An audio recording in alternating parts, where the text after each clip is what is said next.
Hi అండి, welcome to జుహిదా Yamini world. ఈరోజు మా హస్బెండ్కి ఇష్టమైన చికెన్ బిర్యానీ చేస్తున్నానండి. ప్రాసెస్ ఏంటో చూద్దాం. ఫస్ట్ అయితే ఒక పెద్ద గిన్నె నిండా వాటర్ అయితే తీసుకొని స్టవ్ ఆన్ చేసి పెడుతున్నానండి. మనం ఈ వాటర్లో కొన్ని మసాలా దినుసులు వేసుకోవాలి. ఫస్ట్ బిర్యానీ ఆకులు, తర్వాత కొద్దిగా చెక్క, స్టార్ ఇలాచి, లవంగాలు, దాల్చిన చెక్క, కొంచెం షాజీరా, కొద్దిగా రోజ్ పెటల్స్ కూడా వేసుకోండి, టేస్ట్ చాలా బాగుంటుంది. అలాగే ఒక 2 స్పూన్స్ అంటే నేను తీసుకునే లెక్క ప్రకారం 4 పెద్ద స్పూన్లు. నెక్స్ట్ కొద్దిగా ఆయిల్ వేసి ఈ నీళ్ళన్నీ మరిగించాలి. ఈ నీళ్ళు మనం టేస్ట్ చేస్తే ఎలా ఉండాలంటే సముద్రం నీరు ఎట్లా ఉప్పు ఉంటుంది అంత ఉప్పు ఉండాలంటే దీంట్లోనే కొద్దిగా కొత్తిమీర కూడా వేసుకొని, కొద్దిగా అల్లం వేసాను కాదు, నేను స్కిప్ చేసేసా, పెట్టలేదు. అల్లం కూడా వేసుకోండి. పుదీనా ఉంటే పుదీనా వేసుకోండి. నేను అప్పటికప్పుడు అనుకొని చేస్తున్నా కాబట్టి పుదీనా మా ఇంట్లో లేదు, మీరైతే పుదీనా కూడా వేసుకోండి. అది నీళ్ళు మరుగుతున్న టైంలో పక్కన మనం బిర్యానీ చేసుకునే గిన్నె పెట్టుకొని అందులో కొద్దిగా నెయ్యి తీసుకొని, కొంచెం నేను కాజు కూడా ఫ్రై చేసుకుంటున్నాను అండి. బిర్యానీలో కాజు కూడా తగులుతూ ఉంటే మధ్య మధ్యలో టేస్ట్ చాలా బాగుంటుంది, ట్రై చేయండి. కాజు కూడా బ్రౌన్, కొంచెం గోల్డెన్ బ్రౌన్లో అయ్యే టైంలో అవి కూడా నేను తీసి పక్కన పెట్టుకున్నానండి. అదే కళాయిలో మళ్ళీ ఒక 3-4 స్పూన్ల నూనె వేసుకొని అందులో పొడుగ్గా కట్ చేసుకున్న 2 పెద్ద ఆనియన్స్ తీసుకున్నానండి. ఆనియన్స్ ఎక్కువ ఉంటే ఇంకా బాగుంటుంది. నేనైతే 2 పెద్దవి తీసుకున్నాను. అవి కూడా బాగా ఫ్రై చేసుకోవాలండి. ఆనియన్స్ వేసి అలాగే వదిలేయద్దు, కలుపుతూ ఉండండి. దగ్గరే ఉంటే హైలో పెట్టుకొని టకటక తొందరగా ఫ్రై చేసుకోవచ్చు అండి. మీకు ఇంకేదైనా పని ఉండాలనుకుంటే మాత్రం సిమ్లో పెట్టండి, లేకపోతే ఉట్టిగా ఆనియన్ మాడిపోతుందండి. చూడండి, నాకైతే ఆనియన్ కొంచెం బ్రౌన్గా అయింది. కొద్దిగా ఆనియన్ నేను బిర్యానీ పైన వేసుకోవడానికి దమ్ పెట్టేటప్పుడు తీసుకుంటానండి. అవి కొద్దిసేపు అయితే ఇంకొంచెం కలర్ చేంజ్ అవుతాయి. ఇంకెక్కువ కలర్ వచ్చేదాకా ఉంచితే ఇంకా బ్లాక్ అయిపోతాయి. దాంట్లోనే నేను ఆల్రెడీ కలిపి పెట్టుకున్నానండి, మ్యారినేట్ చేసుకున్నాను. చికెన్లో ఒక 1/2 కప్పు పెరుగు, ధనియా powder 1 spoon, 1 spoon garam masala, చిటికెడు పసుపు, 1 స్పూన్ సాల్ట్, కారం 1 పెద్ద స్పూను, అలాగే కొన్ని మసాలా దినుసులు కూడా వేసుకున్నానండి. లవంగాలు, దాల్చిన చెక్క, ఇలాచీలు కూడా వేసుకొని అట్లా మ్యారినేట్ చేసి పెట్టుకున్న చికెన్ అంతా ఇదే బాండీలో వేసేసుకొని పంచి కలుపుకొని మూత పెట్టుకోవాలండి.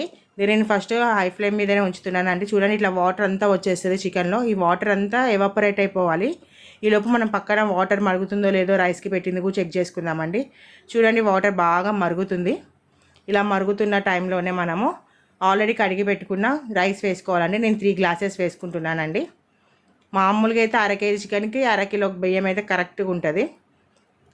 తర్వాత చూడండి, నాకు ఈ కర్రీ కూడా చూడండి దగ్గరికి వచ్చేసింది. అప్పటికిప్పటికి చాలా నీరు ఎవాపరేట్ అయిపోయింది. ఇంకా కొద్దిగా దగ్గరికి రావాలండి. ఈ టైంలో కొంతమందికి చికెన్ గ్రేవీతో తింటాం ఇష్టం ఉంటుంది కాబట్టి బిర్యానీ ఈ టైంలో కొంచెం గ్రేవీ తీసుకొని పక్కగా పెట్టుకోవచ్చు.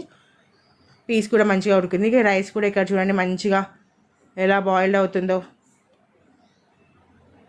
మీకు కనుక నా ఛానల్ నచ్చితే మాత్రం సబ్స్క్రైబ్ చేసుకోవడం మాత్రం మర్చిపోకండి. చూడండి, కంప్లీట్గా నూనె అంతా పైకి వచ్చేసింది, గ్రేవీ కూడా థిక్గా అయిపోయింది. ఈ టైంలో నేను స్టవ్ ఆఫ్ చేసేసి కర్రీ పక్కన పెట్టేసుకుంటున్నాను అండి. ఇప్పుడు మనం రైస్ చూద్దాము, రైస్ ఎంతవరకు అయిందో. ఈ రైస్ మనకు కంప్లీట్గా ఉడకద్దండి, 70% ఉడికితే సరిపోతుంది. మరీ మొత్తం ఇక్కడే కుక్ అయితే మెత్తగా అయిపోయింది దమ్కేసేటప్పుడు. నాకు ఇంకా 70% కుక్ అవ్వలేదండి. మళ్ళీ ఒక 2-3 నిమిషాలు నేను అలాగే ఉంచుతాను. చూడండి బాగా అసలు ఎలా బాయిల్ అవుతుందో. మా హస్బెండ్కి అయితే బిర్యానీ చాలా ఇష్టము. నేను ఎటన్నా వెళ్ళేటప్పుడు మాత్రం ఖచ్చితంగా అతనికి నచ్చిన ఫుడ్డే చేసి పెడతాను, ఎందుకంటే తర్వాత ఆయనకు హోమ్ ఫుడ్ ఉండదు మళ్ళీ మేము వచ్చేదాకా అని. మళ్ళీ చెక్ చేస్తున్నానండి. ఊరికే కలపకండి, కాకపోతే చెక్ చేసుకుంటూ ఉండండి. అట్లనే వదిలేసి ఏదైనా పని చేసుకుంటూ ఉండకండి. ఎక్కువ కుక్ అయిపోయినా కూడా మెత్తగా ఉంటుంది, ఆ టెక్స్చర్ బాగోదు, తింటుంటే కూడా మెత్తగా మంచిగా అనిపించదండి. మళ్ళీ ఒకసారి చెక్ చేస్తున్నా, నాకు ఇప్పుడు పర్ఫెక్ట్ అనిపిస్తుందండి. మనము 70% కుక్ అయిందని ఎలా తెలియాలంటే, మనం బియ్యాన్ని ఇట్లా పట్టుకొని మన వేలితో ఇట్లా ప్రెస్ చేస్తే పీసెస్లా కట్ అయిపోవాలండి. అట్లయితే అది పర్ఫెక్ట్గా 70% ఉడికినట్టు. తర్వాత నేను పైన గిన్నె పెట్టుకొని ఈ నీరు లేకుండా మొత్తం అది జల్లిగంటతో రైస్ అంతా అందులోకి వేసుకుంటున్నానండి. ఇదంతా రైస్ అంతా వేసుకొని పక్కగా పెట్టుకున్నాను. చూడండి, రైస్ అయితే అసలు మెత్తగా కాకుండా ఎంత పొడిగా ఎంత బాగా వచ్చిందో చూడండి, పొలు. మనం అందుకే కొద్దిగా నూనె ఎందుకు వేసుకుంటామంటే ఈ టెక్స్చర్ కోసమే అండి, కొంచెం పొడిగా రావడానికి రైస్. మనం ఇందులో ఆల్రెడీ నేను వేసిన మసాలా దినుసులు నాకు సరిపోతాయి. నేనైతే ఓవర్ స్పైసీ కాదు, మీడియం స్పైసీలో ప్రిపేర్ చేస్తున్నానండి. పక్కన పెట్టిన చికెన్ దాంట్లో ఆల్రెడీ ఫ్రై చేసుకున్న జీడిపప్పులు ఫస్ట్ ఒక లేయర్ పైన వేసి, తర్వాత కొద్దిగా కొత్తిమీర కూడా చల్లుకుంటున్నానండి.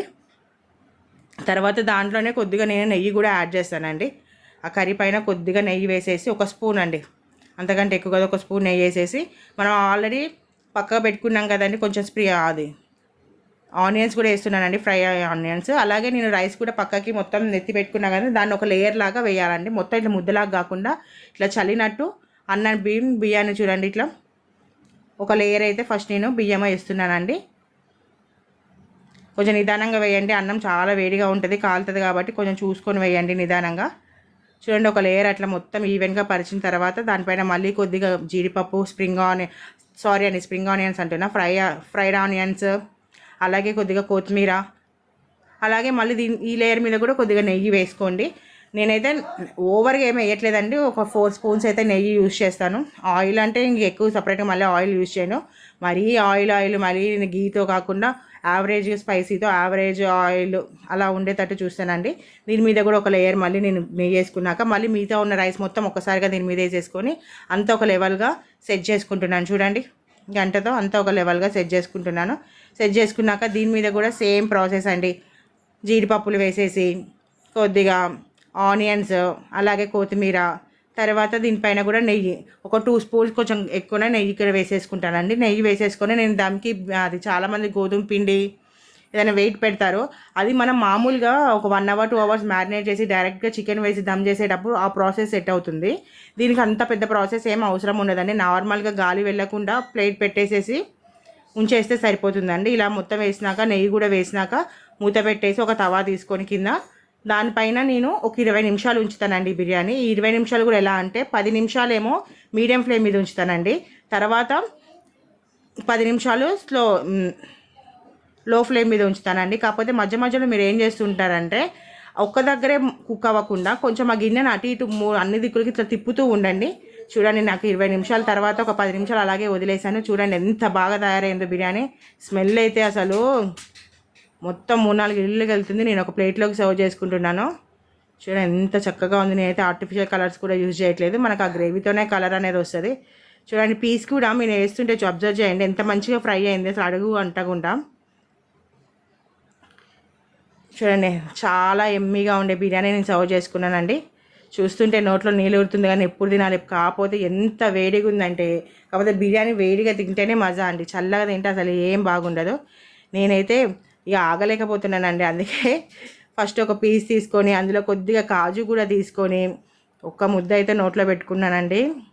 అసలు టేస్ట్ అయితే ఎక్స్ట్రాడినరీ అండి, అద్భుతం అంటే అద్భుతం. మీరు తప్పకుండా ట్రై చేయండి.